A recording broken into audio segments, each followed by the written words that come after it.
नमस्कार मित्रांनो, मी आपला मित्र चंदन कांबळी आणि आज आपण बनवणार आहोत दाल खिचडी. मला तर दाल खिचडी खूप आवडते, गोलूला पण आवडते, आम्हाला तिघांना पण आवडते दाल खिचडी. तर चला मी कशा प्रकारे दाल खिचडी बनवतो तर तुम्हाला दाखवतो. तर हे बघा, ह्या 3 प्रकारच्या डाळी आणि तांदूळ भिजवून मी नंतर धुवून घेतले. अर्धा तास भिजवायला ठेवलं होतं.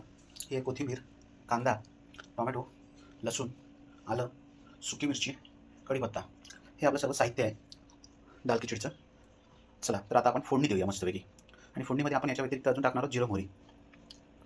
दाल खिचडी आता आपण पाण्याचं प्रमाण जरा जास्त ठेवलेलं आहे. मस्तपैकी फोडणीमध्ये सगळं घातलं आहे.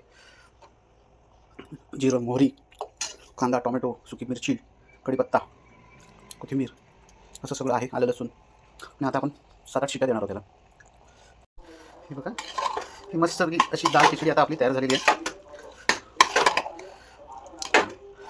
या खायला. गोलूची माझी ही आवडती डिश आहे दाल खिचडी.